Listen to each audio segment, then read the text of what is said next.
between Ukraine and Russia.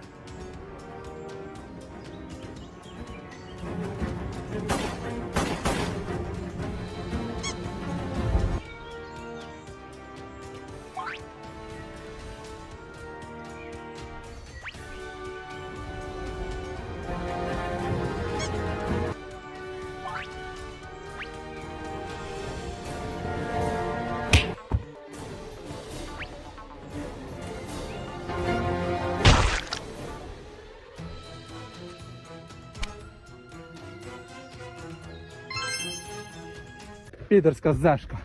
І ще один лежить без башенки. Update on the drone attack on the Russian airbase in Pskov.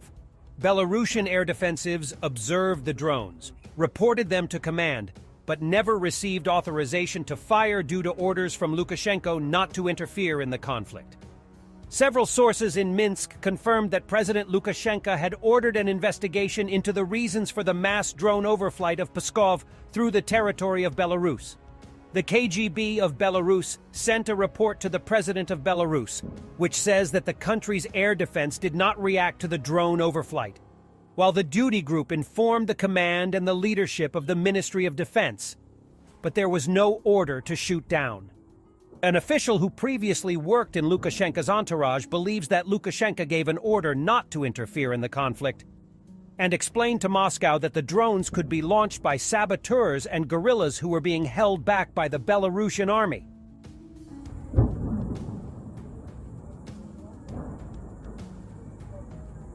The attack on Pskov airfield was carried out from the territory of the Russian Federation. General Budanov, in an interview to Warzone, he added that 2 Russian Il-76 planes were destroyed and 2 were seriously damaged. Images from a drone equipped with an infrared camera provided by Defense Intelligence confirm that the planes were damaged and destroyed. The attack was centered at the top of the planes where the fuel tanks are located, which likely led to the fire and total destruction of the planes. There is speculation that one of the drones dropped a bomb on the aircraft, according to a video that was sourced by the publication. This may indicate that the drone was launched from an area close to the airfield, according to journalists. Meanwhile, a new drone attack on Pskov airfield was reported yesterday. The first nuclear warheads have recently been delivered to Belarus, says Ukrainian Defense Intelligence Chief Kirilo Budanov.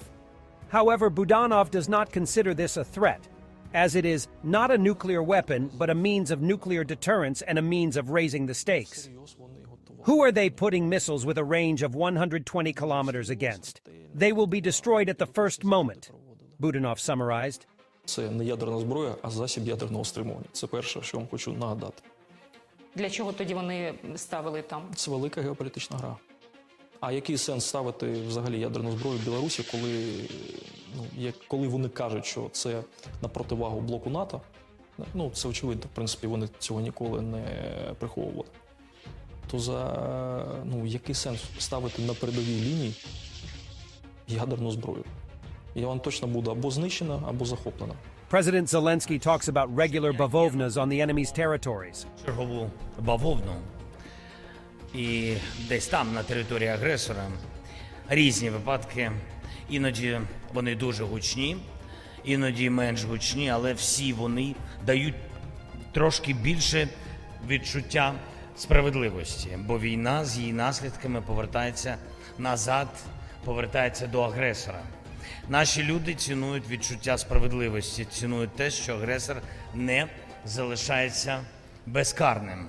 І коли гілочки бавовни стоять, а тут в Києві, в кримсько-татарських кафе, наприклад, це символізує якраз таке задоволення від відчуття справедливості. And finally, we have the video of the famous capture of the Major Tomov group in Kozachi Lahari.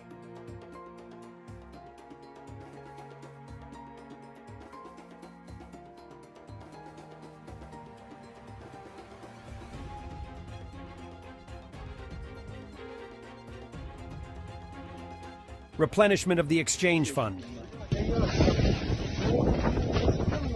And like the Javelin anti-tank missiles, then the HIMARS and the M777 howitzers, the US-supplied weapons has made the difference in a Russian aggression against Ukraine. Now, the impact is made with the cluster weapons, which is wreaking havoc among Russian troops.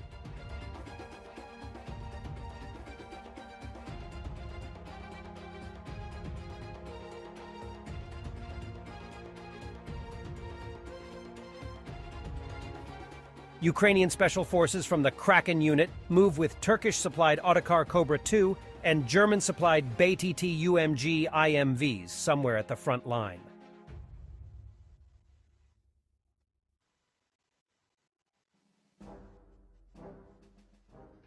Ukrainian military passes-by destroyed Russian tanks in the Zaporizhia region.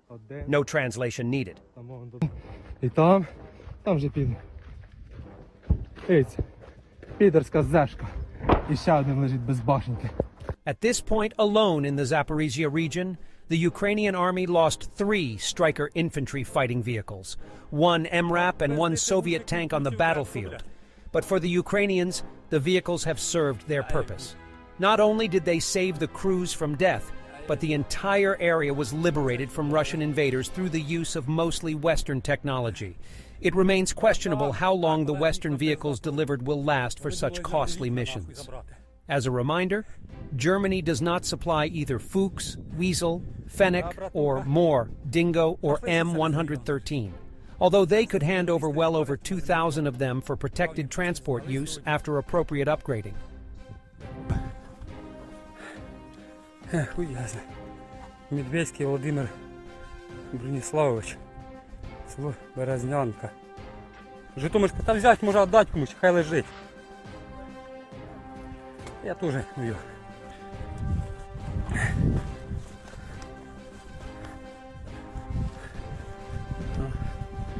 Не доїхали трохи.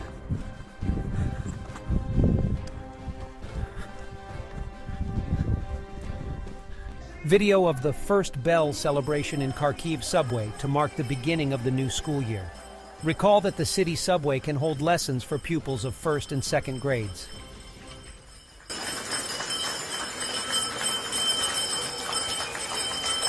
Ukrainian Mi-8 door gunner view of a patrol along the Odessa coast.